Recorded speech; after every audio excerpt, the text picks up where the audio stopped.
दौड़ के हो सत्संग का समय हो गया। संत मत के प्रेमियों को चाहिए एक एक वचन वाणी को बड़ी सावधानी के साथ सुने, क्यों ये मन है जरा देर में इधर उधर कर देता है।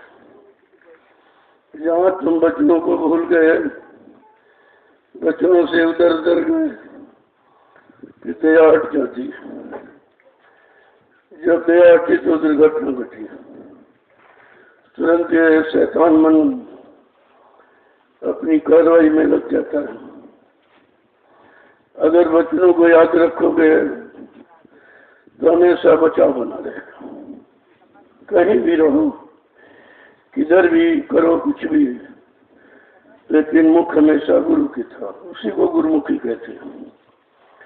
जब वचनों को समझते रहोगे, हमेशा सिर माथे रखोगे और अपने जीवन का आधार वचनों को बना के निकालोगे तो भूल भरम नहीं होती है। वहां शंका संदेह नहीं रहता। केवल वचन ही तुम्हें बचा सकते हैं काल माया के देश से। तो इसलिए सब मत के प्रेमियों को चाहिए कि एक एक वचन को बड़ी सावधानी के साथ सुनो। अगर एक वचन छूट गया तो पता नहीं तुम कितनी दूर चले जाओगे, क्योंकि जो उन्होंने समय से वचन उच्चारण किए वो जीवों को सब तरफ से बचाने, सुरक्षित रखने के लिए। जब आप सुरक्षा का ध्यान नहीं रखोगे, वचनों को बुला दोगे तो काल सवार हो जाएगा। वो तो फिर किधर भी ले जा सकता है। कितने बड़े गहरे खंडक में आपको गिरा सकता है। तो संत मत के प्रेमी हमेशा गुरु के वचनों को अपना आधार बनाते और पूरा जीवन उसी आधार पर निकालते रहते। तो उन पर किसी का कोई जबरजोर नहीं होता, कोई असर नहीं पड़ता। करिए नित्य सत्संग बाधा सकल मिटाए, फिर ऐसा अवसर ना मिले दुर्लभ नर्तन पाए। कहते हैं हर रोज प्रतिरोज सत्संग करो, सुनो सुनाओ पढ़ो पढ़ाओ नहीं करो। जब करोगे तो करने का फल, करने का अनुभव एक्सपीरियंस आपको होता है। जो अनुभव है वो ज्ञान की जननी है।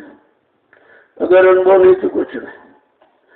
वो तो अनुभव तुमको सही सच्ची दिशा की तरफ लाके खड़ा करता है और सच्चाई की तरफ हमेशा तुम्हारा मुख रखता है। उसी अनुभव को अभ्यास करते हैं। अब इधर का अभ्यास है पुराना कि मन शरीर इंद्रिया मिलकर दाम की कमाई करते हैं, और उधर सतगुरु दयाल ने नाम का घर पकड़ाया तो नाम की कमाई करने लगे। अब ये कमाई तो तुम्हारी बंटवारा हो सकती है, चोर भी चुरा सकता है, लेकिन जो नाम की कमाई है उस पर किसी का कोई अधिकार नहीं होता। वो केवल जो करेगा उसी को अधिकार है, वही उसका लाभ प्राप्त करेगा। तो दोनों तरफ की जानकारी बच्चों से आपको मिलती है। सत्संग सुनते रहोगे, बराबर ध्यान रखते रहोगे, चलते रहोगे तो फिर मंजिल सहज हो जाएगी। तो ऐसे तो बहुत कठिन नहीं है। जब किसी युग में कोई मंजिल नहीं तय कर पाया, नहीं निकल पाया, सब यहीं पर फंस के रह गए, तो हम सब कलयुग के जीव तो बहुत कमजोर हैं। इनको तो हर वक्त हर हमेश हर पल घड़ी सहारा चाहिए, और वो भी दया का सहारा चाहिए। दया आत्मा के घाट पर मिलती है। अब यही जीवों नहीं मालूम कि दया का घाट कहाँ, दुआ का घाट कहाँ। हमें किस घाट पर बैठकर किसका इंतजार करना चाहिए। तो धीरे धीरे जब सत्संग में आओगे, जब वचनों को सुनोगे तो सब समझ में आ जाएगा। वचन कोई चीज बाकी नहीं रखते जो आपको समझाना दे। जब वचनों पर गौर ख्याल नहीं करोगे तो भी इधर उधर हो सकती बात। जय गुरुदेव, जय गुरुदेव, जय गुरुदेव। जय गुरुदेव नाम किसका, जय गुरुदेव नाम किसका, जय गुरुदेव नाम किसका, प्रभु का प्यारा नाम।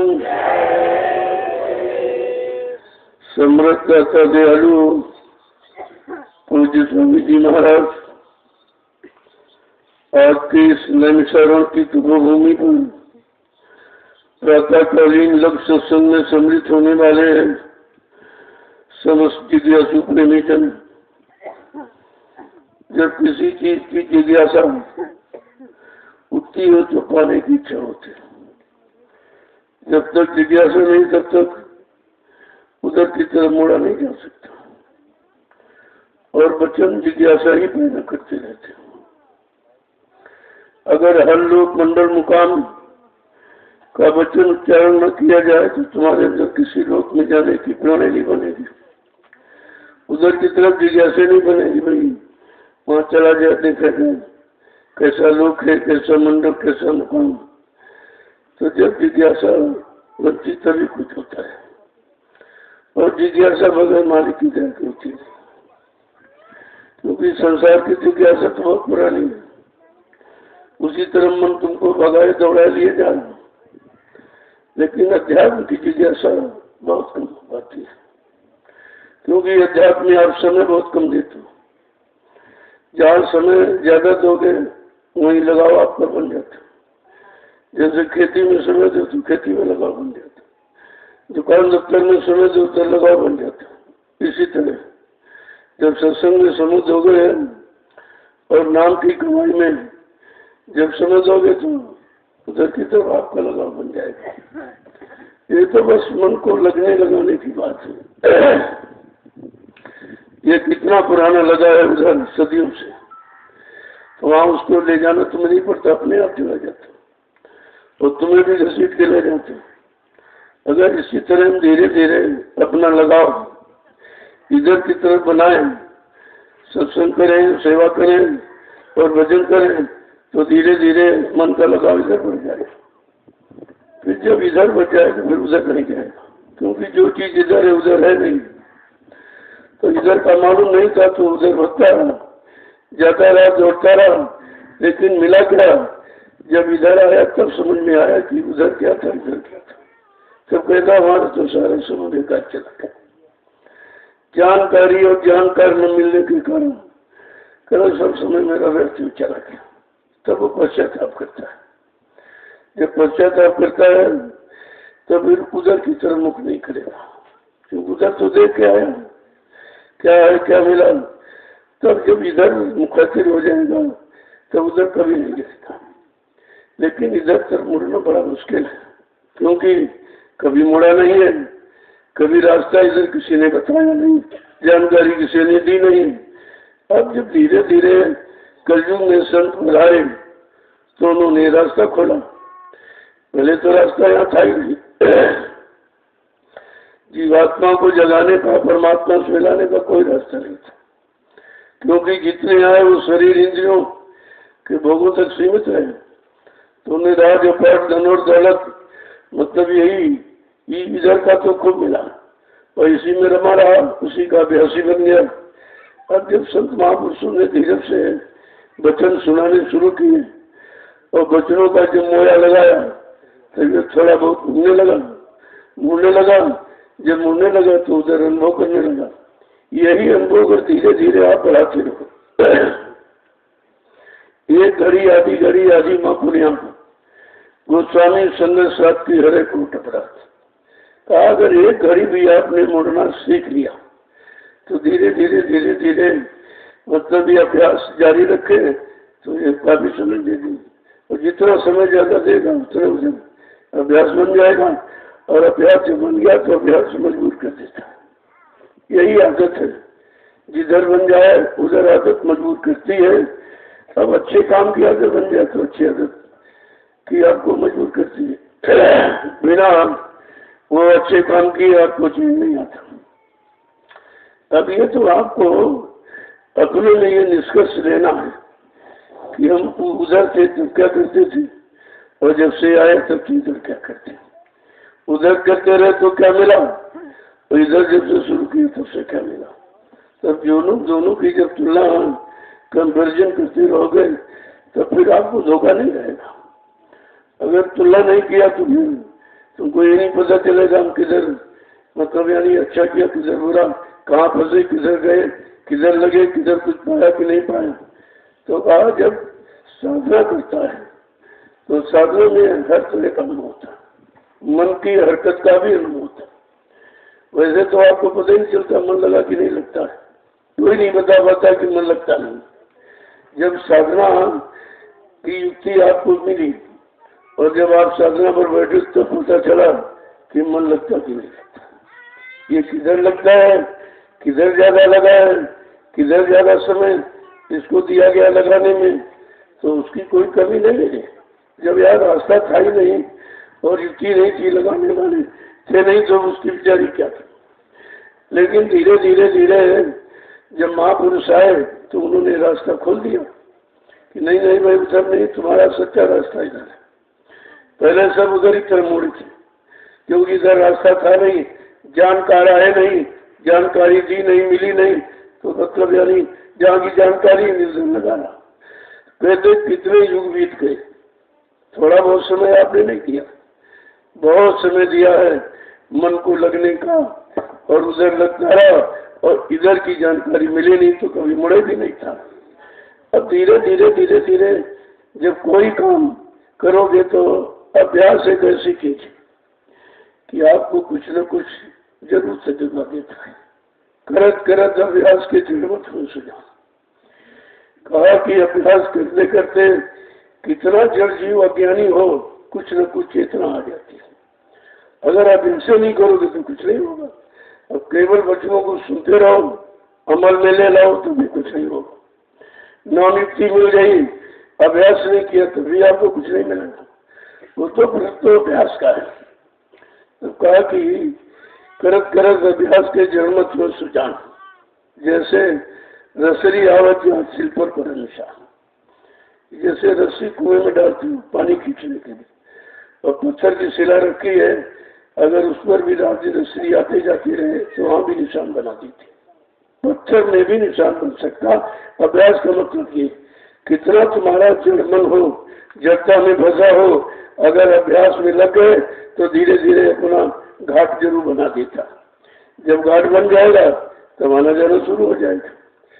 वही घाट तो बनाना है, क्योंकि इधर घाट तो बना नहीं था, इंद्री घाट तो खुला था। उधर तो खूब आपने खूब बनाया, खूब गए, खूब आए, खूब किया अनुभव, तो लेकिन इधर तो भी घाट बने नहीं था। जब घाट की जानकारी मिली और घाट पर जब खड़ा हुआ तब घाट का पता चला कि सच्चा घाट कौन है और झूठा कौन, असली कौन, नकली कौन। तो ये दोनों की जानकारी सत्संग कराता है। इधर की भी जानकारी देगा मन के घाट की, कि मन कब से घाट पर अपना सौदा कर रहा है, कब से घाट पर दुआ मांग रहा है, दुआ पाने के लिए प्रयत्न कर रहा है।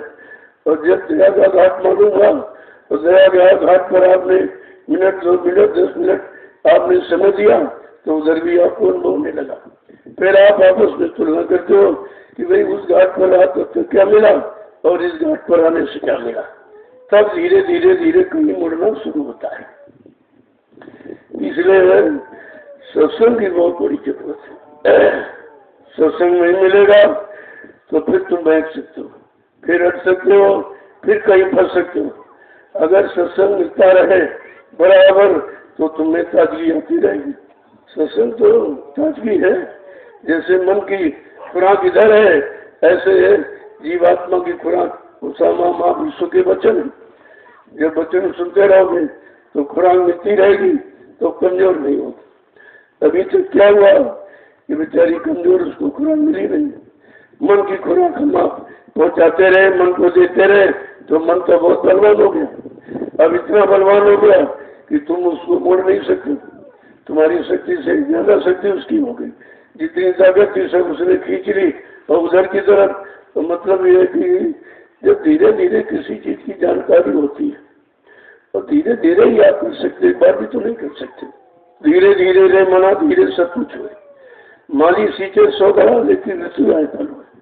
माली ये सोचे कि चलो पौधे में 100 घड़ा पानी डाल दे अभी फल मिल जाए, तो वो तो सड़ जाएगा, क्योंकि बर्दाश्त क्षमता भी उसकी इतनी नहीं है। कहने का मतलब पहले है ये देखो कि हमारा मन कितना बर्दाश्त कर सकता, किन किन वचनों को बर्दाश्त कर सकता।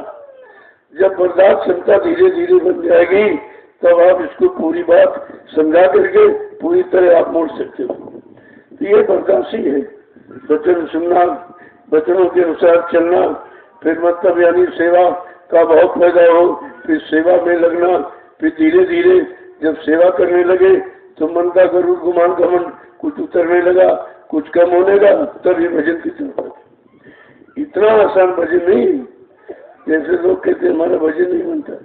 तुमने क्या इसके पहले कभी बनता था क्या? तो कह रहे भजन अब नहीं बनता, क्या इसके पहले कभी बनता था? जब भजन का रास्ते नहीं तो बनने बनाने की बात क्यों करते? कहा तुम केवल बैठना सीखो, आदत बनाओ। आदत ही इबादत करा देती है। पहले आदत बनाइए उधर से मन को हटाने की, फिर धीरे धीरे उधर कैसा लगा इधर भी लगाने की। जब धीरे धीरे इस पर वजन डालोगे, बाहर डालोगे तभी तो लेके चलेगा। जब अध्यात्म का बाहर कभी डाला नहीं गया, अध्यात्म की बात कभी इसने सुनी नहीं और मानी भी नहीं और उसकी तरफ कभी मुड़ के चला नहीं, तो फिर ये क्या जाने उसका स्वाद। तो कहने का मतलब ये है कि सत्संग आपको हर वक्त चाहिए, हर समय सत्संग चाहिए।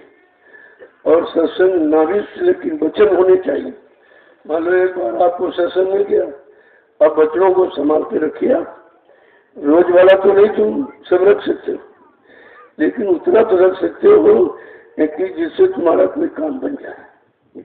कहा कि उन वचनों में झांको कि हम कौन सा वचन पालन कर सकते हैं। तो सरल से सरल छाट लो, आप वहीं से शुरुआत कर लो, तो धीरे धीरे सारे वचन तुम्हारी समझ में आ जाएंगे। जब जैसे समझ में आ गए और वचनों का पालन आपने करना शुरू किया तो लाभ तुरंत मिलता है, तुरंत लाभ मिलता है। सत्संग फल पेखी तत्काला, काक हुए पृथ्वी को मरा। काला सत्संग का फल तत्काल मिलता है। और जैसे कि मतलब यानी बगुला मोर बन जाए, कितना सुधार है। फिर बगुला मोर बन जाए, मोर की सुंदरता उसको मिल जाए, मोर की आवाज मिल जाए, मोर जैसी आदत बन जाए, तो हालांकि बगुले का भी सुधार हो जाता है। ऐसे मन बगुला है। अब इसको मोर की रहनी गहनी में कैसे मोड़ना, कैसे आपको ले आना है, उसकी भाषा में कैसे उसको प्रणित करना है, ये सब धीरे धीरे आप कर सकते हो। एक बार की चाहे जैसे आते कहते भी ये लाभ दे दीजिए आप, तुमने कि डॉक्टर के आ जाते एक दिन में लाभ मिल जाता है। वहाँ तो रोज बुलाता है, रोज फीस लेता है।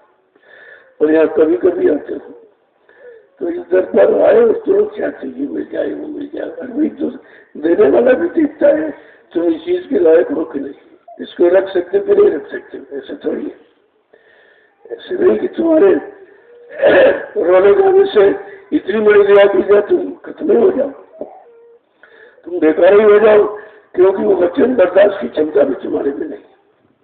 इसलिए धीरे धीरे दया की जाती है। दया तो एक बार की नहीं की जा सकती, लेकिन एक बार की करने में तुम टूट सकते हो, क्योंकि दया का भाग इतना कठिन है कि उसको बर्दाश्त नहीं कर सकता। तो बात धीरे धीरे करती है। जब धीरे धीरे आप पर दया की जाए तो काम हो जाए। वो से लोग आए कहते हमारे पर भूत है, इसको तुरंत आप यानी उतार दीजिए। हमने कहा उतर तो जाएगा, लेकिन हो सकता तुमको लेके चला जाए। उतर जाएगा तुमको लेके जा सकता है, तो लेके चला गया फिर क्या मतलब, फिर तुम्हारे जीवन कहीं और मिलेगा, फिर वो भोग बना रहेगा भूत का। इसलिए स्तर पर धीरे धीरे रगड़ाई होती है। जब धीरे धीरे रगड़ाई उसमें पता चल जाएगा कि तुम जल्दबाजी में आए हो, नहीं कुछ लेना भी चाहते हो, तो सब तरह की परीक्षा हो जाती है। तो कहा कि समय सबके पीछे लगाया गया और हर ज्ञान पाने का समय निश्चित है। किसी का 4 साल का 5 साल का कोर्स करते हो तब तुमको डिग्री डिप्लोमा मिलता है। तो इसी तरह अध्यात्म में आए हो, इतनी जल्दबाजी करते हो, ये जल्दबाजी का विषय नहीं है। इसमें तो अगर धीरे धीरे ही कृपा हो जाए वही बहुत है, क्योंकि धीरे में भी हम छूट सकते हैं। जो जल्दबाजी में आते वो छूट जाते हैं, कहते बहुत ही लोग आते थे कुछ नहीं मिला। अरे मिला तो सबको, लेकिन तुमको दिखाई नहीं दिया। जैसे आयुर्वेद का जब इलाज करते हो तो जड़ से उतनी दूर जड़ है वहां से वो शुरू कर रहा, और तुम यहाँ बैठे बार बार देखते कुछ काम नहीं हुआ, कुछ कार्य भाई वो वहां से काम कर रहा। जब वहां से करता करता यहाँ तक आएगा तभी तो दिखाई देगा। इसी तरह आयुर्वेद की तरह दया अध्यात्म धीरे धीरे होता है, और धीरे धीरे में समझ भी पैदा हो जाती कि हम कितना किए, कितना चले, कितना पाए, कितना नहीं मिला। इससे तो सब जानकारी हुआ करती है, और जब तक जानकारी नहीं तब तक विश्वास नहीं होगा, और जब विश्वास नहीं है तो कोई चीज मिलती नहीं। ऐसा नहीं, तमाम नियम सिद्धांत सब जगह लागू होता है। जैसे उधर आप लगाते हो इधर भी लगाइए नियम सिद्धांत, तो इधर तो उधर से ज्यादा कठिन है। अब वो सरल कर दिया जाए ये उनकी मौज मर्जी पर निर्भर है, नहीं ये रास्ता था ही कौन। पहली बात तो रास्ता के लिए सरल, इतना सरल कर दिया गया है कि मतलब यानी कि जीव ये कर सके।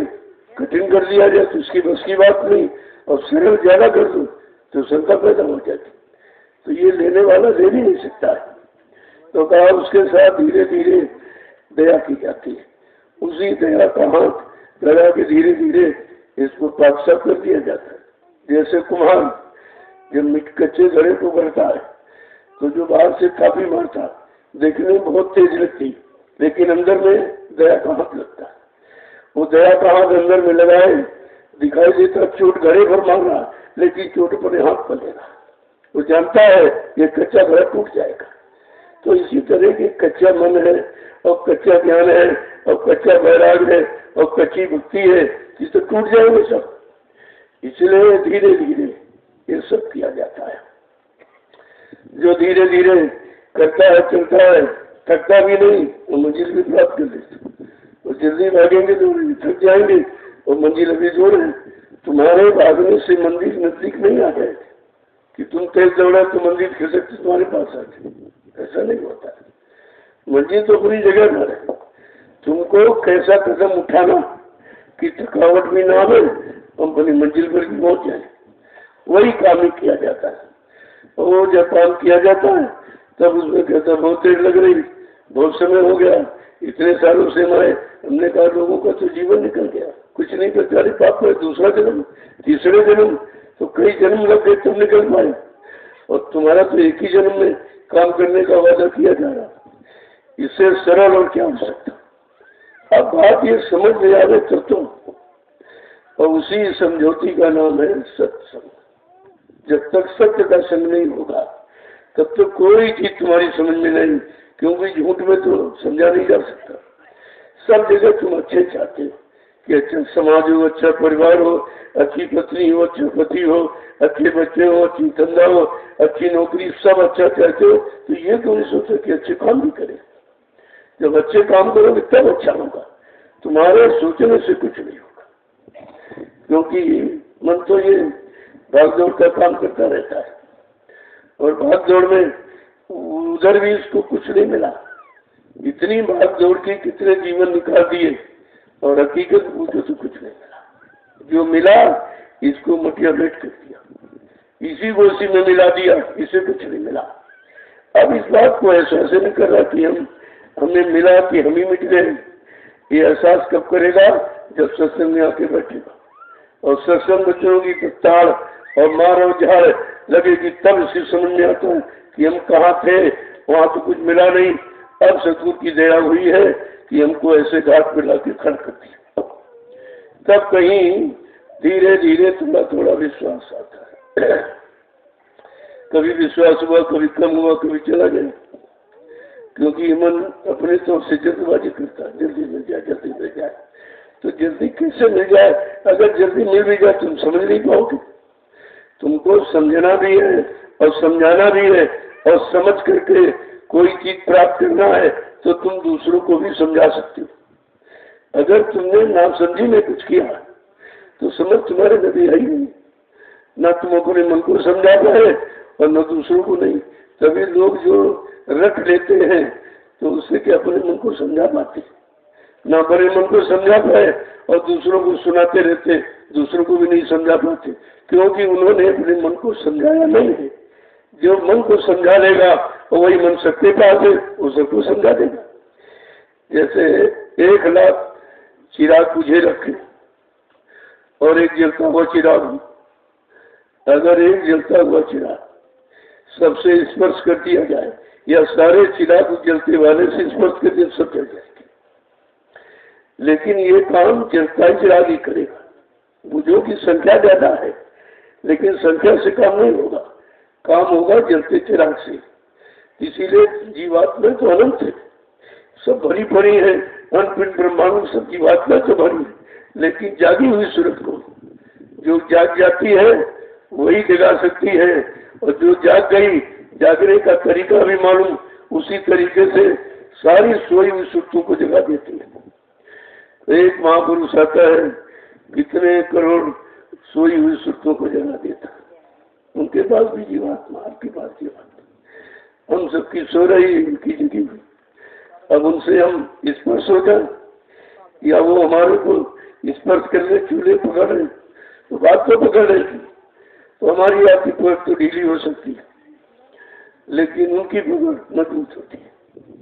इसीलिए कहा, सिंह दहन सतगुरु गहन, केला पर एक बार त्रिया तेल हमीर हथ है दूजी बार। जैसे सिंहनी एक बार बच्चा देके शरीर छोड़ देती, पेट से बच्चा पेट फाड़ के खत्म हो जाती, एक ही बार जन्म देती, मतलब एक ही बार पूरे जीवन में बच्चा देती।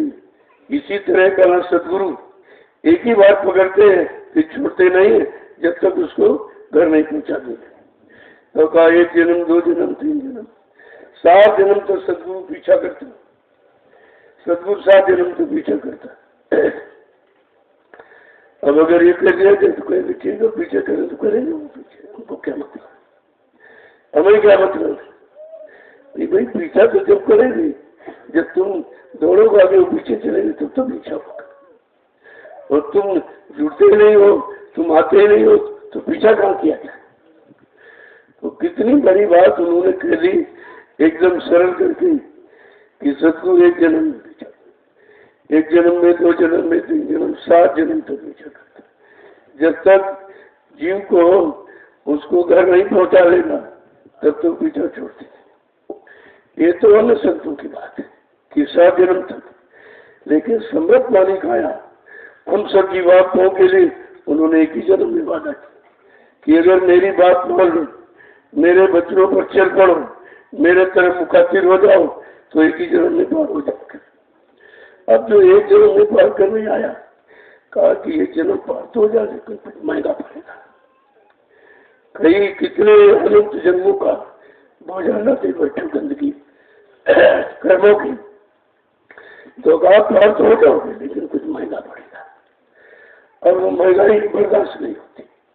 महंगाई का मतलब अब वो 3 तरह का साबुन लगाएंगे, जिनको ले जाना है सफाई करना, तुम्हें मालूम कि ये गंदगी कितने अनंत जन्मों की है और जल्दी इसको साफ किया जाए। कहा मैं 3 तरह का साबुन लगा दूं, बीमारी का, गरीबी का और बदनामी का। अब ये 3 तरह का साबुन लगा दो तो भाग जाएंगे छोड़ के कि हम गुरुदेव में आकर उससे बीमारे रहते, और तुमको नहीं मालूम तुम्हारे कर्म काटे जा रहे। जब तुमको ये बात मालूम नहीं है कि कर्म कैसे कटते हैं और ज्यादा कर्म किससे करते हैं, और जितने जो ज्यादा कर्म काटेगा उतनी जल्दी आपको साफ कर देगा। तो कहा सतगुरु जिस पर विशेष खुश होते अपने अजीज भक्त पर वो 3 तरह की दिया करते, 3 तरह का साबुन लगाते हैं, मानी बीमारी का, गरीबी का और बदनामी का। अगर ये तीनों चीजें जिस पर हो समझ लो 1 जन्म में निकल जाए, लेकिन ये बर्दाश्त नहीं हो रहा। जरा से किसी ने कह दिया तो तुम डरने तैयार हो जाओगे, क्योंकि ये मन है ये अपमान नहीं सहता है और सम्मान ढूंढता है, और सम्मान चाहने वाले ही अपमान से डरते हैं, ये भी नियम है। तो आज इधर कहते अरे भाई लाभ और मान क्यों चाहिए, पड़ेगा सब तुझे दे, ये भी तेरा सोचना और लेना ये भी कर्म कर जाए। एक तो पिछला इतना लादे बैठा, वो तो अदा नहीं कर पाया और फिर भी यहाँ आया है इस मत में, और गुरु के पास गुरु से भी सम्मान चाहता कि हमको मान देंगे सम्मान देंगे तो हम रहेंगे नहीं चले जाएंगे। तो बड़ी मतलब यानी गुरु से बड़ी अकल दिखाता कि ये नहीं करोगे तुम छोड़ दूंगा आपको। अरे तू क्या छोड़ दूंगा, तो कितने जन्म के लिए छूट जाएगा, तुझे पता ही कहाँ है। यही कहो कि हम सब गंदे जीवों को पकड़ ही लिया, यही कौन कम है, यही कौन कम कीजिए ले लिया। न गंदगी में कोई किसी के पास नहीं बैठता है, कोई किसी को स्वीकार नहीं करता। तो ये है समर्थ मालिक का प्रश्न। अन्य संतों की बात तो छोड़ दीजिए, उन्होंने तो बहुत कम जीवों को पकड़ा है। पाक साहब किया और नहीं माना तो धक्का मार दिया, मतलब यानी अब वो प्रश्न सब पर लागू नहीं होता है।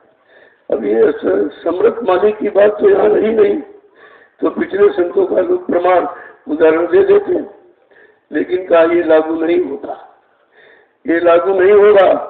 वो सब यानी गुप्त संत गुप्त रूप में दया तो की, जो उनके पास गया उनके हाजिर नाजिर रहकर और मतलब कुछ सेवा कुछ श्रद्धा प्रेम आदेश पालन किया तो किसी पर दया कर दी उन्होंने, तो उसको नामदान दे दिया, इतना तो कर दिया। लेकिन ये नहीं कहा कि मैं नामदान हो रहा हूँ तो ये नामदान का फल ये है कि जब तक मैं इस शरीर से जीवात्मा को निकाल के घर नहीं पहुंचा दूंगा तब तक मैं जाऊंगा नहीं, ये किसी ने नहीं कहा। इसीलिए लोगों को तो शंका होती, जब सुना कहे तो किसी ने कहा नहीं, अरे तो ऐसा कोई आया नहीं, कहेगा कौन, जब आया होता तब कहता, ऐसी दया की होती तब कहती, ऐसा सुप्रीम पावर लेकर आता तो बात कहता। तो बात तो ये है कि जब सत्संग में आओगे तो बैठोगे तो आपको गुप्त और प्रगट दोनों संतों की महिमा समझ में आ जाएगी कि गुप्त क्या काम करने आए और प्रगट क्या काम करने आया।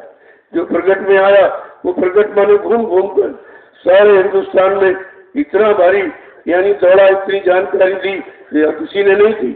अब ये सुन करके देख कर तो लोगों ने शंका होगी कि कोई आया उसने नहीं किया, ये क्यों कर रहे हैं, अरे ये क्यों नहीं कर रहे, वो तुम्हारे लिए कर रहे, वो इसी काम के लिए आए, और जो वो काम के लिए आए तुमने वो काम किया और ये काम के लिए तुमने ये काम करते।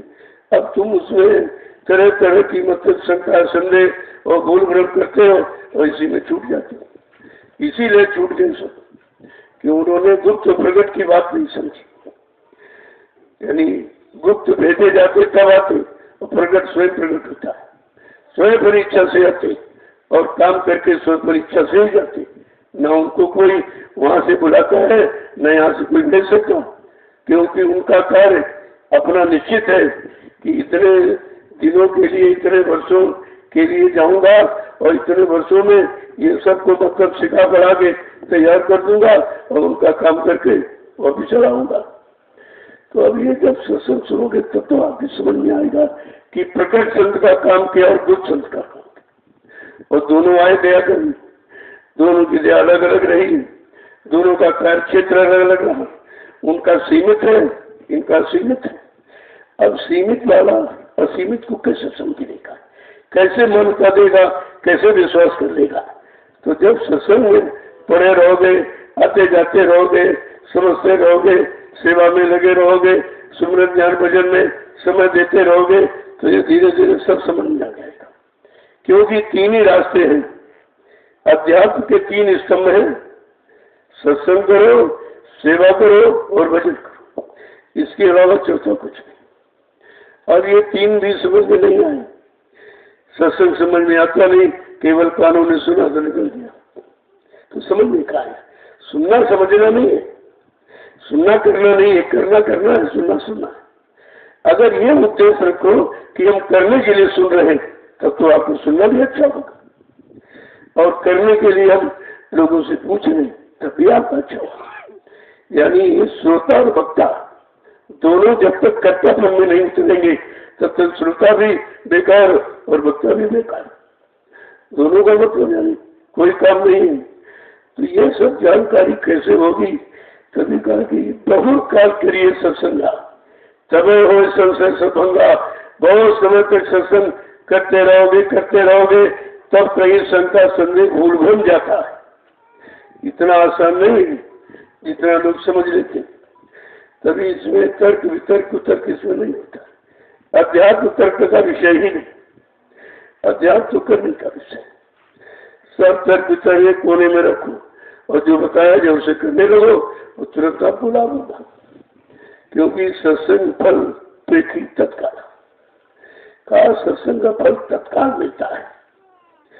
अगर समझ में आ जाए तो, विश्वास हो जाए तो, रहनी गहनी बदल जाए तो, तब ये शर्त है। भाई कंडीशनल है, ऐसे थोड़ी कि मतलब ऐसे मिल जाएगा ऐसे मिल जाएगा, सब उन्होंने रखा है। अब जब धीरे धीरे वचनों को सुनोगे तब बच पाओगे शंका से। कहा जब शंका संदेह भूल भ्रम जाएगा। बहुल काल करिए सत्संगा, बहुत समय तक सत्संग किया तो शंका संदेह भूल भ्रम गया। जब भूल भ्रम गया तब समझने की बात शुरुआत होती कि हाँ इसके समझ में आएगा। अभी भूल भ्रम ही नहीं गया तो समझ कौन रहा? भूल भ्रम अभी गए नहीं, अभी भूल भ्रम में लोग पड़े। अगर जब तक काम क्रोध मद लोभ की जब तक मन में खान, गोस्वामी पंडित मूर्ख दोनों एक समान। जब तक ये रहेगा अंदर में तो मूर्ख और विद्वान में कोई फर्क, एक ही जगह खड़ा, वो एक ही जगह भी खड़े, अलग नहीं हुए। इसलिए ईर्षा कंचन कामिनी, मान और अधिकार, मानव का करते पतन, यही पंच विकार। इन 5 विकारों से जीव इतना आसान नहीं कि अलग हो जाए, और जब अलग नहीं होगा तो पतन की तरफ रहेगा। उत्थान उन्नति प्रगति ऐसे नहीं होती है। जहाँ पतन है उधर से जो मुड़ो इधर की तरफ, तब उससे बचोगे, इसमें जुड़ोगे। इसको जब करने लगोगे तो पूर्णतः जानकारी हो जाएगी, फिर आप उधर गिरने की तरफ कभी नहीं जाओगे। तो ये सत्संग ही सब करेगा और कोई नहीं कर सकता। और सत्संग हो वर्तमान मौजूदा महापुरुष का, आए थे चले गए, उनसे आपका काम नहीं हो, क्योंकि उनका ज्ञान अपने समय का, उस समय के जीवों के लिए जो उन्होंने समझा उसको बताया उन्होंने। लेकिन आज जीव की स्थिति परिस्थिति क्या है? काल स्थिति परिस्थिति का प्रभाव पड़ता है। समय कैसा है, स्थिति कैसी है, इसके अंदर क्षमता कितनी, बर्दाश्त शक्ति कितनी, तब तो वो चीज हो पाएगी। तो कहा इसलिए पहले आए थे बहुत अच्छे, वो काम करके चले गए। अब उनका गुणानुवाद, उनका नाम लेने से, उनका यश गान करने से तुम्हारा कोई काम नहीं। तुमको अपने समय का चाहिए कि जिस समय स्थित परिस्थिति में तुम बैठे हो, तुम्हारे मन में बर्दाश्त क्षमता, संयम, त्याग, वैराग कितना है, खान पान कितना अच्छा है, संग सोबत कितनी अच्छी है, कर्म कितने अच्छे हैं, उस पर डिपेंड करता है। तब कहीं कुछ हो पाएगा। ये तो आप कभी करते नहीं हो। समानता ऐसे नहीं होती। समानता में कुछ समान व्यवहार भी तो होना चाहिए कि हमारा मिलता जुलता कि नहीं मिलता, हमारी रहनी गहनी अभी संत मत मिलती जुलती कि नहीं, तभी तो आपको लाभ मिलेगा। तो एक तरह से नहीं, तमाम तरह से जब ये अपने साथ आप लगाओगे तो धीरे धीरे ये पहली बारी जो जड़ता की मनता की समझ वो खत्म। जब तक चेतन की तरफ आप बढ़ोगे तो ये सब काम मगर सत्संग तो होने वाला है। इसलिए महापुरुषों में कलयुग के जीवों को जगाने के लिए सत्संग ही रखा, कथा वार्ता नहीं रखी। पिछली कहानियां, पिछले इतिहास दोहराना, पढ़ना तो इससे आपकी कोई समस्या थोड़ी हल होगी। वो तो वर्तमान की स्थिति को देख करके जो वर्तमान की व्यवस्था भूमिका बनाएगा वो तुम्हारी वर्तमान की समस्या का समाधान कर देगा। तभी तो बाबा जी ने कहा, भाई ऐ भविष्य वक्ताओं, तुम विश्व पटल पर भविष्यवाणी सोच समझ के करना, क्योंकि ये परिवर्तन का वक्त है। जो परिवर्तन करने आया है वो भूमिका अपने अनुसार बनेगा। तुम्हारी सबकी भविष्यवाणियों को वहीं पर रुकवा दिया जाएगा। वो कितना जबरदस्त, अभी तो किसी की सिद्ध नहीं हुई थी, सब फिर भी लोग नहीं समझ पाए। इतने भविष्यवक्ता है जो उन्होंने कहा, अपना आइडिया, अपना विचार जरूर रखा, लेकिन कहा जो काम करने आया वो 100% बात करेगा, 100% बात करेगा। उसको मालूम है कि किस स्थित परिस्थिति से किस भूमिका व्यवस्था से इन समस्याओं का समाधान होगा वो उसे मालूम। कभी लोग भूल गए। महात्मा सूरदास ने भी अपनी भविष्यवाणी कही थी, लेकिन उन्होंने भी अपने ऊपर कुछ नहीं कहा। आगे आने वाले महापुरुष पर उन्होंने भी छोड़ दिया कि रे मन धीरज क्यों न धरे, संवत 2000 के ऊपर ऐसा योग पड़े और पूरब पश्चिम उत्तर दक्षिण 34 काल फिरे। अब ये देखिए चारों तरफ काल्पना तोड़ कर ये देखी वाली झूठ नहीं हो सकती, लेकिन उनका अपना आइडिया था, वो सत्य हो रहा है। अकाल मृत्यु जग मरी व्यापित प्रजा बहुत बड़ी, इतनी प्रजा यानी खात्मा हो जाएगा, इतने जो मरेंगे। अकाल मौत इसका मतलब पृथ्वी नहीं चले जाएगी। अकाल मौत तो नर्क का सूचक है। तो देखिए सारा अकाल मृत्यु जग मही व्याप्त, एक देश मुल्क की बात नहीं कहते, सारा संसार अकाल मौत में व्याप्त हो जाएगा। इस कुदरत के भारी प्रकोप से ये सब अकाल मौत भी चले गए। वो वाणी यहाँ लागू है। संत वाणी अमिट नहीं होती, वो लागू होती। कहते स्वर्ण फूल बन धरती फूले, ऐसा भी समय आएगा जो धरती आज एक अन्न का दाना उत्पन्न करने में असमर्थ देख पड़ती है, खाए स्वर्ण उत्पन्न करेगी। ऐसा भी समय आए। इधर कहते हैं काल मृत्यु जग माई व्यापी प्रजा बहुत बड़ी, और स्वर्ण फूल बन धरती फूले, धर्म की वेग बढ़े, यानी तब धर्म आगे बढ़ेगा। अभी तो पीछे लोगों ने कर दिया धर्म कर्म सब पीछे, मानवता इंसानियत सब पीछे, प्रेम प्यार मोहब्बत सेवा दया सदाचार परमात्मा की यादगार सब पीछे, माँ बहन बेटी बहू की परख पहचान सब पीछे होगा। आगे क्या? पाप आगे खड़ा, पाप और स्वार्थ आगे खड़ा हो गया। स्वार्थ में व्यक्ति अंधा होता और क्रोध में भी अंधा होता। ये दोनों स्थितियां इस समय इंसान के ऊपर है। तो कह रहे हैं कि सूरदास हरि की लीला, कहते हैं हरि की लीला है, टारे नहीं टरे। हरि की लीला को यहाँ कोई इंसान टाल नहीं सकता है, लेकिन उन्होंने ये भी कहा कि काल जाल से वही बचे जो सतगुरु ध्यान रखे। का कलयुग की विषम परिस्थितियों से वही बच पाएगा जो समय के सतगुरु दयाल का ध्यान करेगा। ये उन्होंने भी सारा किया। इसका मतलब आगे सतगुरु आएगा, जो लोग उसका ध्यान करेंगे वो विषम परिस्थितियों से अपने आप को बचा सकेंगे। तो इशारा तो वाणी में है। अब उस वाणी को लागू कैसे किया जाए, कहाँ लागू होगी? जब तक कोई स्थिति परिस्थिति न बने, कोई समस्या आगे न खड़ी हो, तो आप लागू कैसे करो? जब समस्या हो उसी पर आप लागू करोगे। इसलिए समस्या जरूरी थी, क्योंकि उनकी वाणी से दोनों थी। उनकी वाणी ने समस्या लागी खड़ी की, अपने वचनों को सिद्ध करने के लिए, सत्य करने के लिए ये समस्या खड़ी कि कुदरत को अमान करती है। उसने सब स्थिति दिखा दी सबको कि मतलब यानी सारा देश एकदम रो रहा है, चिल्ला रहा है, आंसू गिरा रहा, कोई पूछने वाला नहीं, कोई फरियाद सुनने वाला नहीं, दुख तकलीफ कोई दूर करने वाला। ये स्थिति है। ऐसी स्थिति में कौन मदद करेगा? कौन जीवों को बचाएगा? बचाने वाला कौन होगा? तभी तो लोगों को पहचानोगी सच्चे और झूठे की, असली कौन है और नकली कौन है। ये धीरे धीरे सब पहचान तुम्हारे सामने आके खड़ी हो जाएगी।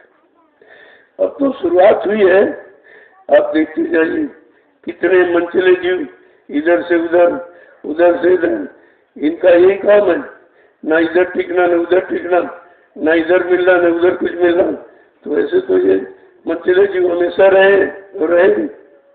ऐसे मनचले जीवों से कोई भी अपने मन की स्थिरता का साधन नहीं बना सकता, क्योंकि उसका मन किसी स्थिर नहीं, वो तुम्हें कैसे बता देगा?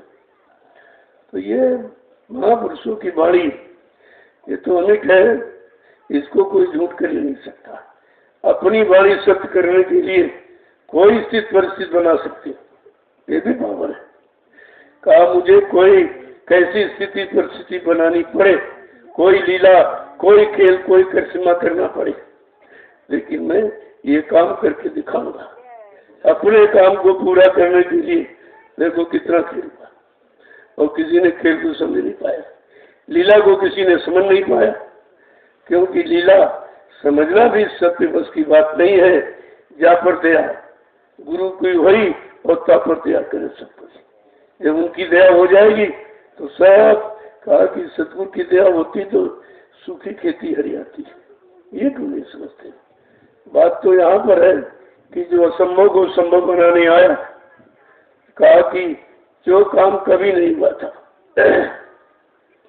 जीवात्मा का कल्याण, जीवात्मा घर पहुंचे काम कभी, इस असंभव काम को संभव बनानी है। जो संभव करके दिखा देगा उस समय का कितना बड़ा महापुरुष माना जाएगा, जो सारी स्थिति को बदल देगा, सारी मुसीबत जो तकलीफ को सुख शांति में परिणित कर देगा, उस समय का कितना बड़ा महापुरुष कहा जाएगा। तो काम का ही तो नाम होगा। अभी तो काम की केवल आवाज दी गई, ये काम होगा, ये काम होगा, ऐसा होगा, ऐसा होगा, कि सुनकर लोग यानी शंका कर रहे कि ऐसा कैसे होगा, ऐसा कभी हुआ ही नहीं। तो बात तो ठीक है, ऐसा कभी हुआ ही नहीं कि ऐसा कभी आया नहीं। ऐसा कभी आया होता तो ऐसा जरूर उसका क्या तुम्हारे पास मौजूद होता। अगर ये मौजूद होता तो फिर इनको आने की जरूरत क्या थी, ये सब कहने की, इतना प्रचार करने की, बताने की जरूरत ही क्या थी। जय गुरुदेव, जय गुरुदेव, जय गुरुदेव नाम किसका, जय गुरुदेव नाम किसका, प्रभु का प्यारा नाम। पहले तो यही सबसे अनोखा परिचय कि प्रभु नाम कभी आया नहीं। जिन नामों का इतिहास है ये नाम सबसे अलग थलग है, क्योंकि वो हरि नाम सतयुग का, त्रेता का राम नाम, द्वापर कृष्ण नाम था, प्रभु नाम तो नहीं आया था। जब हरि युग में नया पुरुष नए नाम को लाया, ये विधान है, तो कलयुग के जीवों के लिए भी कोई नाम होना चाहिए था, लेकिन कलयुग जीव ने बेचारे नहीं किया। तो बेचारे पुराने नाम जो युग थे वही बना जपने लगे। पुराने नाम लेने से श्रद्धा तो बनेगी, लेकिन लाभ नहीं मिलेगा। लाभ तो समय का नाम देगा। तो कहा कि कलयुग के जीवों के लिए जब कोई नाम ही नहीं है तो क्या इसका काम नहीं होगा? कर नहीं, ऐसा नहीं है, विधान है, कलयुग में भी नाम आएगा। गोस्वामी जी महाराज ने थोड़ा सा इशारा किया रामचरितमानस की उत्तरकांड में, सब कुछ उन्होंने, सारे उत्तर है, सारे प्रश्नों के उत्तर है और सारी समस्याओं का समाधान। उन्होंने कहा गुरु बिन भवनी तरह ने कोई जो विरंट संघर्ष। कहा कि ब्रह्मा विष्णु महादेव के समान धनवान बलवान कीर्तिमान कोई क्यों न बन जाए, लेकिन भवसागर बगैर सतगुरु की कोई पार नहीं कर सकता। ये नाम दिया, गुरु नाम दिया। बिन गुरु भवनी तरह ने कोई, बिना गुरु नाम के कोई नाम नौका, गुरु नाम की नौका लगेगी, गुरु नाम की नौका पर जब जीव सवार होगा तब भवसागर पार कर सके। इशारा तो नाम का दिया, गुरु नाम आएगा। और जब आया तो लोग शंका में पड़ गए, क्योंकि गुरु बीच में बैठा लगे, आगे जय पीछे देव लगा दिया। अब आगे जय पीछे देव और पीछे बीच में गुरु बैठा तो जय गुरु कहते शंका में। अभी शंका पैदा हो, अरे भाई आगे जय और बीच में गुरु है और पीछे देव है, कल गुरु सबकी जय कराएगा और सबको देगा। देने वाला देवता और जय जयकार कराने वाला, जो तुम्हारी जय यानी काल नगरी से जय पराजय हो रही रोज, इस जय में, इस पराजय को जय में बदल दी और तुमको वो चीज दे दे जो खुद दे न सका। जय गुरुदेव का मतलब यही है। अब बेचारे समझ नहीं पाए। जय तो संकट ध्वनि, जय राम जय कृष्ण आदर सूचक सब लोग आगे पीछे लगाते, और देव माने देने वाला, और देने वाला देवता। तो देने वाले कौन से देवता है? जो तुमको देते हैं और बदले में तुमसे कुछ नहीं लेते। ऐसे देवताओं को आपने जाना। पहला ये धरती देवता जिस पर बैठे, आप बैठे किराया मांग रही है आपसे, लेकिन जो कब्जा कर रहे हो किराया मांग रही है। धरती में किराया नहीं मांगते। जो इस पर कब्जा मेड़ डाली के खेत हमारा, बाउंड्री बना ली के मकान हमारा, और दोनों को दोनों किराया लेने लगे, लेकिन धरती में किराया नहीं। पहला देवता, और सारे काम इसी पर करते, अच्छे बुरे पाप सब काम इसी पर तो आपने किए, लेकिन फिर भी उसे आपसे कोई किराया नहीं मांगा। इसको कहते हैं देवता। तो पहला देवता धरती देवता, दूसरा सूर्य देवता, ये दिन भर प्रकाश देता है, एक पैसा से नहीं देता। अगर सरकार की बनाई प्रकाश व्यवस्था का प्रयोग को तुरंत पैसा लग जाए, बगैर पैसे आपको प्रकाश नहीं कोई दे सकता। और तीसरा चंद्र देवता, चंद्रमा पूरी रात प्रकाश देता है और जीवन शक्ति, जिसको ऑक्सीजन के प्रदान करता है। ऑक्सीजन हम सही की ओर जीवन शक्ति, जो जीवन जिंदगी की शक्ति प्रदान करता है, पैसा नहीं। अगर यहाँ कोई ऑक्सीजन प्रयोग करे तो पैसा मिल ही नहीं सकती। पहले समझिए देवता का मतलब क्या। तो चौथा है का जल देवता, इतनी मूसलाधार बारिश सब हरा भरा कर देती, एक पैसा आपसे नहीं लेती। अगर किसी ने कोई जल का साधन अपना बना लिया तो बगैर पैसे के बूंद पानी नहीं देगा। और आज तो ऐसा समय आ गया कि जल देवता है, देवता भी बिक रहा है। 20 रुपये आधा लीटर पानी, 20 रुपये। पहले देखिए महापुरुषों ने कहा था, जब दूध और जल और पूत बिकने लगे तो समझ लो देश में कंगाली आ गई, और तीनों बिक रहे। गाय प्रजा से बेटा बेच रहे, और दूध की बिक्री हो रही, और जल की बिक्री हो रही। कहा कंगाली के लक्षण होंगे, और देखिए सामने आपकी कंगाली आ गई। तो ये चंद्र देवता, ये देखिए आप।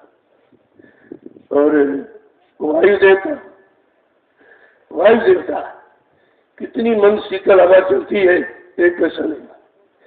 अगर तुम घर में यानी हवा अगर प्रयोग करो सरकार किसी व्यवस्था में, कूलर है, पंखा, एसी, तो तुरंत पैसा लगता है, बगैर पैसे आपको कोई चीज नहीं मिले। और ये देखिए देवता, देवता तुमको सब लिए बैठे, तुमने देवताओं से लेना ही नहीं सीखा, उनकी कदर नहीं किया। तो देखिए, और छठा है गुरु देवता, संत देवता। ये देवता तो केवल शारीरिक शक्ति सुरक्षा प्रदान करेगी, लेकिन गुरु संत ऐसा देवता है जो शारीरिक यानी मतलब सुधार और जीवात्मा को उद्धार दोनों काम करता है। ये ऐसा देवता है। और तुमको ये सब मिले और तुमने किसी की कदर नहीं की, क्योंकि तुमने कदर कैसे होती तुमने सुना ही नहीं। उसी कदर करने की नीति रीति का नाम है सत्संग। जब सत्य का संग करोगे तो सारी सच्चाई तुम्हारे पास आ जाएगी, उसका आपको लाभ मिल जाएगा। तो ये सब चीजें महापुरुषों ने जीवों तक पहुंचाने के लिए सत्संग का माध्यम रखा। और सत्संग आप सुनते हो लेकिन करते नहीं। और लिखा है करने का, सत्संग करने का विषय, कथा वार्ता सुनने का विषय। सत्संग भी तुमने कथा वार्ता करते सुना, सुनने में समय दिया तो सब भूल गए। कितना सुनाया गया 10 जुलाई 1952 से 2012, ये तो समय निर्धारित बिल्कुल निश्चित है। समय के समर्थ मालिक ने इतना समय हमारे आप के लिए जगाने के लिए, चिताने के लिए, खड़ा करने के लिए, सही सच्चे रास्ते पर मतलब यानी चलाने के लिए इतना समय दिया। और मैं अपने कुछ ही नहीं किया। जो तुम्हारे लिए आया, तुम्हारे लाभ कल्याण के लिए आया, और हम आप उन्हीं को नहीं समझ पाए, तो तुम जो अपने लाभ, जो लाभ देने वाला उसको नहीं समझ पाए, तो लाभ फिर दूसरा कौन दे देगा? दूसरा किसी के पास आत्मिक लाभ देने का नहीं था साधन, किसी के पास आत्मा का लाभ तो कोई दे नहीं सकता। शरीर का लाभ यहाँ नहीं मिला, बेचारे परेशान हो रहे हैं, सब देख रहे। इस भौतिक जगत में वर्तमान स्थिति क्या सब हो रही, शारीरिक लाभ नहीं, तरह तरह की बीमारी लाभ है, बीमारी बढ़ रही है, परेशानियां बढ़ रही, लड़ाई झगड़े बढ़ रहे, ये शारीरिक लाभ मिल रहा आपको। तो जब शारीरिक लाभ नहीं तो आध्यात्मिक लाभ कौन दे देगा, आत्मा को लाभ कौन दे देगा। और जिसने दोनों वादे किए कि मैं तुम्हारे शरीर की व्यवस्था, रोजी रोटी, महंगाई, गरीबी, बेरोजगारी का ये सब खत्म करूंगा, सबकी व्यवस्था करूंगा। कहा मेरे पास ऐसी योजना भूमि का व्यवस्था है, सारे विश्व को सुख शांति दूं। ऐसा ऐलान किसी ने किया नहीं। जब ऐलान को सुनोगे तभी तो तुम्हारी समझ में आएगा कि ऐसा तो कभी किसी ने कहा नहीं, इसका मतलब ऐसा कभी कोई आया नहीं इस तरह का काम करने वाला जो कहता मतलब है। तो जो सब तरफ का लाभ देने के लिए आया, इधर शारीरिक, सामाजिक, पारिवारिक देश व्यवस्था ठीक हो जाए तो हम सुकून शांति से यहाँ रहे, और उधर आत्मा का कल्याण हो जाए, तो इससे बड़ा कौन सा लाभ। जो दोनों लाभ देने आया, हम आप उसी को नहीं पहचान पाए, देने वाले को नहीं पहचान पाए। जब देने वाले को पहचान नहीं पाओ तो तुम लोगे किससे। तुम्हें देने वाला है कौन, यही पहचान तुम्हारे पास नहीं, और उन्हीं को छोड़ दिया, और जहाँ गए वहाँ कोई देने वाला है, वहाँ तो लेने वाले हैं। सेवा दो, पैसा दो, सामान दो, सम्मान दो, इसके अलावा तुम्हें कुछ लौटाने वाला, देने वाला कोई है। इतना भी सोच नहीं पाए, तो नहीं सोच पाए तो बस गए। तो ये सब जानकारी सत्संग के द्वारा ही होती है, और इसीलिए कलयुग के हम सब कमजोर गंदे जीवों को समझाने के लिए, देने के लिए सत्संग वचन ही फरमाए गए, और कोई काम किया नहीं। जय गुरुदेव, जय गुरुदेव, जय गुरुदेव। नाम किसका, जय गुरुदेव। नाम किसका, प्रभु का प्यारा नाम। जरा खड़े हो जाओ, अभी बैठे ये मतलब ही नहीं समझते। आए अपना आराम से बैठ गए, आराम से खड़े होंगे, आराम से चल पड़ेंगे, यही आराम करती है। रात तुम्हारा खराब करती है। अरे आए हो तो कुछ शौक सी रखो, वो चुस्ती फुर्ती रखो, तभी तो चल पाओगे।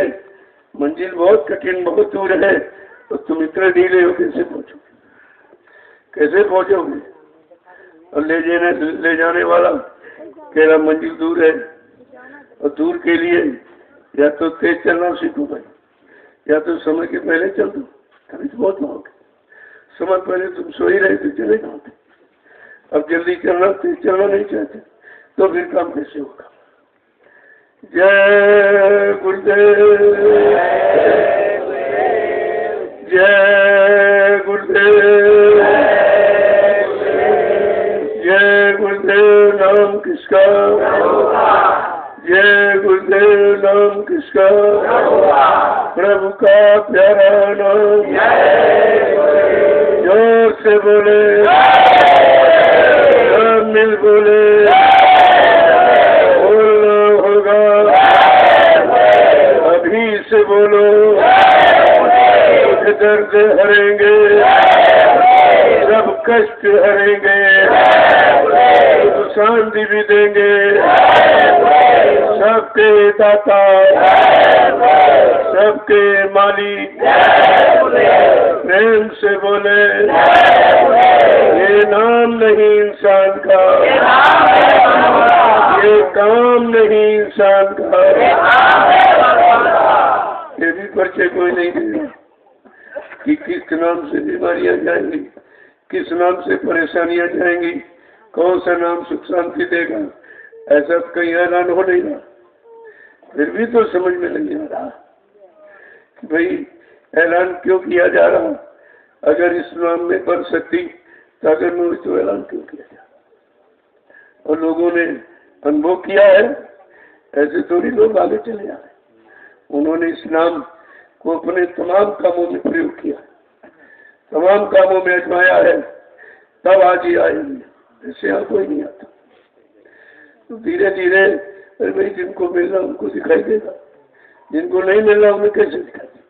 अब रास्ते में आप चले जा रहे, कोई 100 रुपये नोट पड़ा है तो सबको थोड़ी मिलेगा, वो जिसको मिल रहा उसी को दिखाई देगा। कोई कागज समझेगा, किसी कुछ नहीं दिखाई देगा, ऐसा पैट आपसे चला जाए और जिसको मिल रहा है उसको नोट दिखाई दे। बस ऐसे ही है, ऐसे सामान है, एक मिलने वाले को मिलेगा और बाकी छूट जाएंगे। और अभी तो कितने लोगों ने लिया है उस पर विचार कीजिए, जैसे कोई नहीं ले पाया। क्या किसी ने समझा ही नहीं था? क्या किसी ने सुना ही नहीं था? क्या किसी ने माना नहीं था? क्या किसी ने विश्वास नहीं किया? तो बात तो सब सही हो रही। हकीकत यही है, अगर ये सब चीज हुई होती तो आपको मिल नहीं गया होता, मिल गया होता और अपना काम बना लिया होता। तो काम तो बने जब बनने की तैयारी में, जब बनने की तैयारी हो तभी तो बनेगा। और बनाने के लिए तुमको कैसा कैसा बनना पड़ेगा, क्या क्या छोड़ना है, क्या क्या पकड़ना है, तभी तो कोई चीज बनेगी, ऐसे थोड़ी बन जाएगी। जय गुरुदेव। तब देखो कोई खास सेवा होगी नहीं है, जब सेवा होगी तो आपको बुलाया जाएगा। अब आप धीरे धीरे चलने की तैयारी करो। थोड़ा बहुत जो काम है, सेवा तो इतने लोग यहाँ रहते हैं, करते रहेंगे। जब कोई विशेष सेवा तो बहुत है, सेवा बहुत है, लेकिन उसका अभी समय थोड़ा दूर है। जब उस समय नजदीक आ जाए तो आपको नजदीक बुला लेंगे, भाई सेवा कर लो, सेवा करो। अभी आपने देखी 1 महीने लोगों ने कैसी सेवा की, उनको उसका लाभ मिला है। और ऐसा लाभ जब कभी आएंगे और जब कभी उधर इमारत की तरफ देखेंगे तो कहेंगे जब ये बन रही थी तो मैंने भीतर इसलिए मिट्टी डाली थी। ये हमेशा कहेंगे मैंने इसमें सेवा की थी, मैंने परमार्थी संग्राम सेवा की थी, मैंने इसमें अपनी गाड़ी कमाई का कुछ न कुछ अंश लगाया था। ये तो हमेशा आप कहते रहोगे, क्योंकि सामने आपके है वो। और जब सामने कोई चीज बनी तो कहाँ लोग कहेंगे? विश्वास ही नहीं होता, भी ले रहे कहाँ लगा रहे कहाँ नहीं लगा रहे। तो यहाँ तो कोई ऐसा काम ही नहीं, कोई भूल भ्रम समझे का कामयाबी सब सामने हो रहा। अब तुम उसे न समझ पाओ तो बात ही गलत है, सब सामने हो रहा। इसमें समझाने के लिए आपको करना क्या, केवल चल पड़ो और करने लगो, देख लो तो तुम्हारे सामने तो हो रहा। जो पहले लोगों ने, मैं तो रोज ही कहता हूँ, जब पहले थी मैंने तो कभी मांगा नहीं और न कभी मांगता, आज भी नहीं। कोई किसी से 1 रुपया कभी नहीं मांगा। और जो आपने श्रद्धा में सेवा दी है वो 1 रुपये 2 रुपये जो पहले आपने किया उसका ये देखिए, ये तुम्हारा सामने खरीद जमीन तुम्हारी है। और अब जो दे रहे हो वो सामने लगेगा। यहाँ शंका का प्रश्न नहीं है, कोई शंका संदेह बिल्कुल नहीं। और हमको कुछ चाहिए नहीं, पहली बात तो ये, हमको कुछ चाहिए। अगर हमको चाह होती थी कुछ नहीं बनता, सब छिपा के रख दिया जाता और रखे दिए लोगों ने, वहाँ तो कोई पूछता भी नहीं। किसी की हिम्मत नहीं पूछने की है कि भाई जो 60 साल आपने सेवा गुरु के हाथ में पकड़ी वो कहाँ चली, कहाँ गई? वहाँ कोई पूछ नहीं। यहाँ तो टीका टिप्पणी करे, वहाँ कोई नहीं पूछता। अरे भाई पूछना चाहिए, तुम्हारी चीज, मैं तो झगड़ा थोड़ी सिखा रहा हूँ, लेकिन अपनी चीज की तो मांग करो कि भाई हमने दिया। क्योंकि बाबा जी ने कहा कि जो आपने हमको सेवा मेरे हाथ में दी है, मैं इसी सेवा से एक मथुरा में महाविश्वविद्यालय का निर्माण करूंगा। कहाँ विद्यालय बन गया? निर्माण तो हुआ नहीं, निर्माण तो हुआ नहीं। और कहा गरीबों के बच्चे मुफ्त शिक्षा पाएंगे। और तुम्हारी उसी सेवा से मथुरा में धर्मादा चिकित्सालय का निर्माण करूंगा। जो लोग कहीं दवा से ठीक नहीं हो, मैं दुआ से ठीक करूंगा। कहाँ चला? तो ये तो आपको पूछना चाहिए भाई, वो चीज जो बनाने के लिए, जिसके लिए हमने सेवा की और बनाने का वादा किया गया, वो तो कुछ हुआ नहीं, तो पैसा कहाँ चला? सेवा के बारे में जो जानकारी आपको लेनी चाहिए। और यहाँ जो आपने दिया सामने आपकी, यहाँ कुछ नहीं। क्योंकि मेरा कोई बैंक बैलेंस खाता नहीं है, तो कोई उसमें जमा कर दिया। और मेरे कोई बीवी बच्चा नहीं है जिनके लिए मैं इकट्ठा करूँगा। ये सब आपने दिया और आपके काम के लगा हुआ और लगी रहा। रोज आप देख रहे हो, रोज देख रहे हैं। कहीं से किसी से कोई सेवा नहीं ली जाती। और कोई ये भी नहीं 1 लाख 2 लाख देता हूँ, कुछ नहीं। जो प्रेमियों ने दिया है आपके सामने, आज जो दे रहे हो वो सामने उधर लगा, और जो पहले दिया उसकी ये जमीन है। यहाँ कोई संगा का काम नहीं, हमको कुछ चाहिए नहीं, क्योंकि हम रखेंगे कहाँ, कोई हमारे तो पास कुछ है नहीं। मैं पहले भी आपको बता दिया कि हमको चाहिए नहीं कुछ, और आपने दिया है तो आपके काम की व्यवस्था हो रही है कि आपके रहने के लिए ठहरने के लिए हो जाए मतलब, और जो सेवा देते हो उसको सही सुरक्षित रखा जा सके, उसके लिए सब निर्माण कार्य हो रहा। मेरी तो ये झोपड़ी है, आपका उधर है, ये भी कभी शंका मत कर। मेरा तो ये झोपड़ी बनाई आपने सिंधेराम, इसके सिवा कुछ नहीं। ये झोपड़ी है और लंगोटी है, इसके सिवा कुछ नहीं। तो जब आप साफ बिल्कुल खुला है, अब उसमें तमाम तरह की शंकाएं, संदेह, भूल भ्रम जोड़ दो, तो ये तुम्हारी है जोड़ घाट करते रहो, हमको इससे क्या। हम जो है आपके सामने बैठे और बोल रहे हैं, आपके सामने बोल रहे हैं, या कोई बनने बनाने की बात नहीं की जा रही कि मैं गुरु बनता हूँ, स्वामी जी बनता हूँ, या संत माता फकीर, ये भी कोई संकट समझे, सारा बिल्कुल पर्दाफाश एकदम। अब इस पर भी ना जानकारी, कुछ का तो स्वभाव निंदा करने तो करेंगे, उनका तो स्वभाव है कर कुछ सकते नहीं, जो हो रहा उसमें बाधा डालो, ये उनका काम है। कुछ तो करके कोई दिखा नहीं सकता, कोई कर भी नहीं रहा और किसी ने कर भी नहीं पाया, जबकि सेवाएं तो 3-3, 4-4, 5-5 अंकों की ही, तो यहाँ 1 अंक भी नहीं, कोई अंक का नाम नहीं आ, और उसका काम देख लीजिए, और 4-5-5 अंकों को लीजिए, उनका काम देखिए, तो तुम्हें पता चल जाएगा कि भाई यहाँ काम हो रहा कि नहीं हो रहा, हमारी सेवाओं का दुरुपयोग हो रहा कि सदुपयोग हो रहा, ये बिल्कुल खुला है। जय गुरुदेव, जय गुरुदेव। कुछ लोगों का ऐसा स्वभाव होता है, सो बिन काज दाहिने बाएं, बिना कारण के दाएं बाएं लगे रहते, अपना काम करते रहते, तो उनका ये काम है। उसीलिए तो कहा, जे जग जीव ने साचे घाती, तीने ने प्रभु कथा सुनाती। उनको अच्छा काम नहीं अच्छा लग रहा, और ये कि हम नहीं कर पाए, ये कैसे कर रहे हैं, इनके पास कोई पैसा भी नहीं है, कोई पैसा लेते भी नहीं, कोई इनको देता भी नहीं है, ये कैसे काम करे, हम नहीं कर पाए। तुमने भाई तुम हमसे बड़ा आगे करो, तुम्हारा आगे हो जाए, हमारे पीछे हो जाएगा, तुमको अच्छा नहीं, हमें खराब कर देंगे लोग। लेकिन कहने से कोई खराब नहीं होता, वो तो करने से होगा। जब करोगे तो तुम्हारे सामने होगा, इसको कैसे लोग छिपाते। तो कुछ का तो एक काम ही होता है, भले भलाई करते बुरे बुराई करते, वो अपना धंधा बंद नहीं करते, बुराई वाला करते रहते, कोई ना कोई बुराई का मैटर तुम्हारे सामने रखते रहेंगे कि जिससे लोग अच्छाई की तरफ जाने न पावे, अच्छे काम में सेवा लगने न पावे, और अच्छे काम में स्वयं न लगने पावे, तो वो तो अपना काम करेंगे। लेकिन तुमको परमात्मा ने बुद्धि दी है, आंख और कान दिए हैं, तुम सब अपना प्रयोग करो। जब प्रयोग करोगे तुम्हें अच्छाई सच्चाई का पता चल जाएगा। जय गुरुदेव,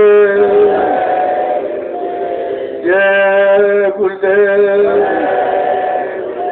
मैंने इन 8 सालों में बराबर आपको इशारा किया है, इसमें तमाम लोग छोड़ के बच जाते, जरा सा किसी का स्वार्थ करना होगा, बच जाएगा और बुराई करेगा।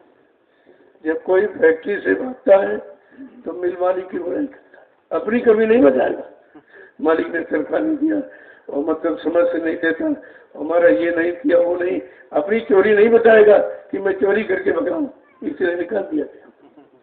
अपनी बात तो कोई कहता नहीं, और यहाँ तो हम किसी को भगाते भी नहीं, बुलाते रहते, आओ जाओ आ जाओ आ जाओ, मैं तो भगाता नहीं, तुम अपनी करने से खुदे भाग जाते, उसके लिए हम कहते।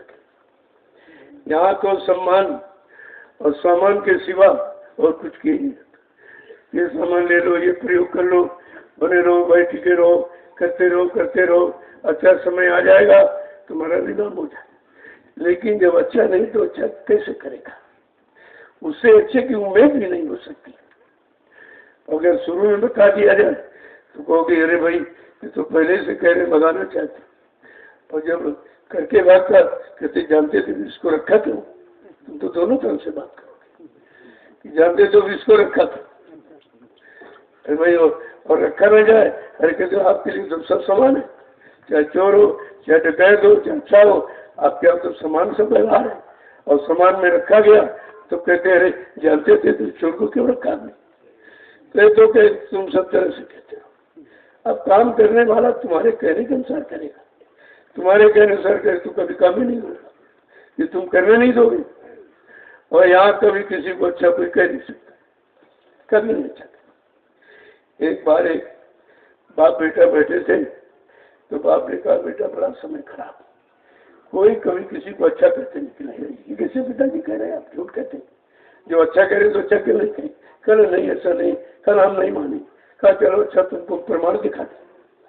तो एक घोड़ा लेके चले बाप बेटे घोड़ा, तो मतलब यानी कहा ऐसा करो बेटा तुम बैठ लो, गाँव आ रहा है। तो कहते नहीं पिताजी तुम कह रहे तुम बैठ।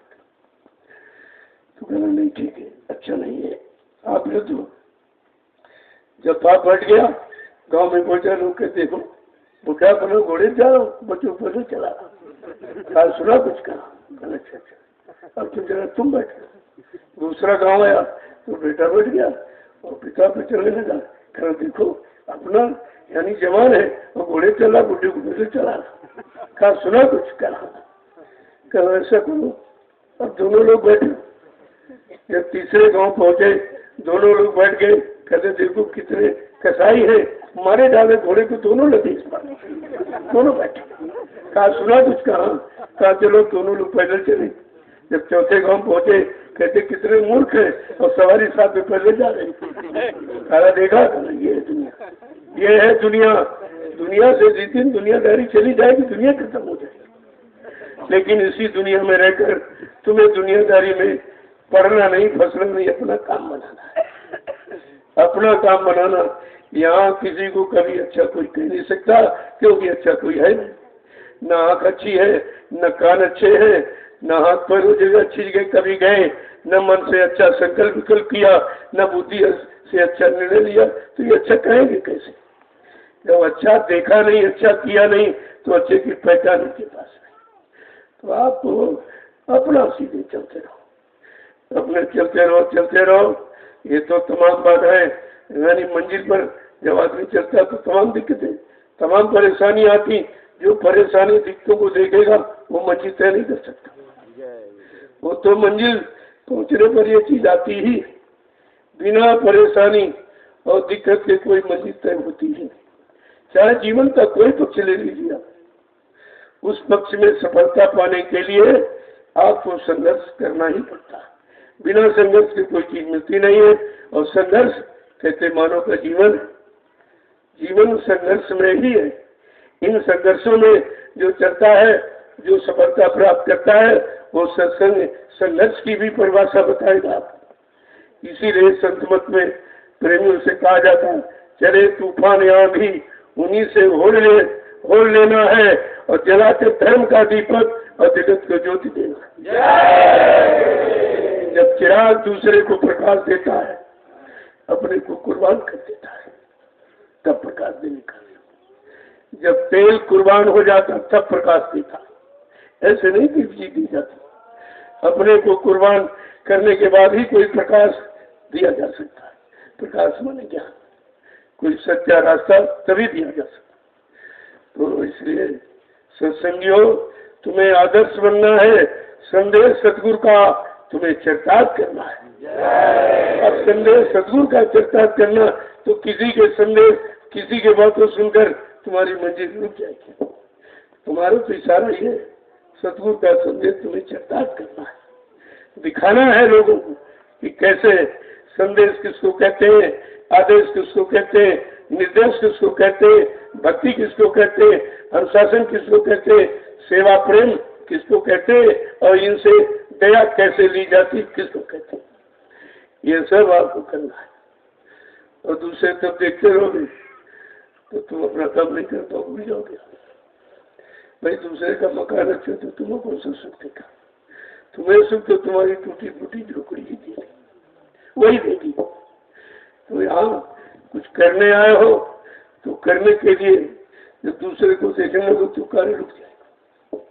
मंजिल पर चलने के लिए कठिनाइयां वो तो तुम्हारी परीक्षा है। कठिनाई तुमको मजबूत बनाएगी, सशक्त बनाएगी, दृढ़ता कृतज्ञता सब पैदा करेगी। जरा सी कठिनाई आ गई तो छोड़ के भाग लेना, इधर भगे उधर भगे, जबकि यहाँ तो कोई कठिनाई दी नहीं जाती। यहाँ सम्मान सामान सब तरह का उपलब्ध कराया जाता कि तभी क्यों नहीं रुक पाता। तो क्या किया जाए, क्या किया जाए? जबरदस्ती तो रोका नहीं जा सकता, और जबरदस्ती रोक दो तभी टीका टिप्पणी, और न रोको कहते भगा दिया गया। यहाँ भगाया नहीं जाता, यहाँ बुलाया जाता है। ये ऐसा डर है, यहाँ भगाया तो जाता ही नहीं, और तुम ऐसी करनी करके खुदे भाग दो तो हम उसके लिए क्या करें? कोई क्या कर सकता। जय गुरुदेव। अब आपके लिए जो सेवा मिल जाए तो बड़ी बात, उसको करिए। सेवा तो बहुत करने वाले मुझे सेवा करनी है, लेकिन अब तो तुम सेवा करते नहीं जानते हो क्या? यहाँ तमाम गंदगी बड़ी उसकी सेवा नहीं है।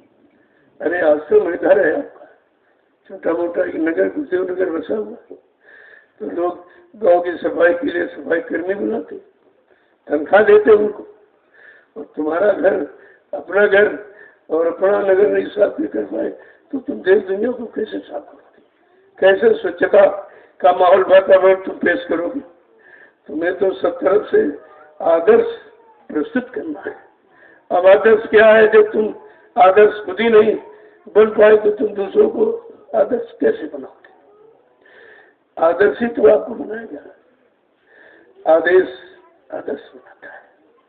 जब आदेश मानोगे, निर्देश मानोगे तो तुम्हारा निश्चित है सब कुछ बन जाएगा। बनने तो उसी के द्वारा होगा जो तुम्हें आदेश दिया जा रहा। जब उसका पालन करोगे तभी तो बनेगा। जय गुरुदेव।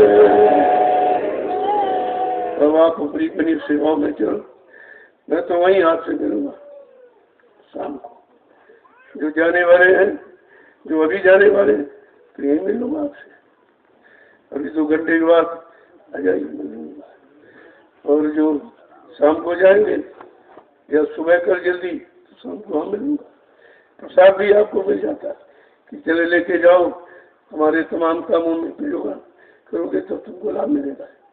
चलते चलाते तुम्हें खाली थोड़ी भेजा जाता, कुछ न कुछ तुम्हें जरूर दे दिया जाता कि जाओ लेके, ये तुम्हारा तमाम काम इसी से हो जाएगा। लेकिन विश्वास रखना, बिना विश्वास के कोई काम होता नहीं। शंका संदेह करोगे तो कोई लाभ। ये तो विश्वास का मार्ग है, और विश्वास का सौदा है, और विश्वास करो तो सब कुछ है, और नहीं करो तो कुछ नहीं। जय गुरुदेव। जय गुरुदेव। जय गुरुदेव। नाम किसका? जय गुरुदेव। नाम किसका? प्रभु का प्यारा नाम। जो काम करता है अड़चने उसी के साथ आती, जो नहीं काम करता उसको क्या अड़चन? जैसे जो भोजन करता है तो जूठन उसी के आगे गिरेगी, जिसने भोजन नहीं किया तो जूठन क्या गिरेगी। इस बात को हमेशा ध्यान रखना चाहिए। और जो काम करने निकला है, अगर वो संघर्ष और स्थितियों परिस्थितियों से डरेगा तो कभी काम नहीं कर सकता। काम इतना आसान नहीं होता। अपना सर्वस्व न्यौछावर करने के बाद किसी को काम के काबिल बनाया जा सकता, ऐसे नहीं होगा।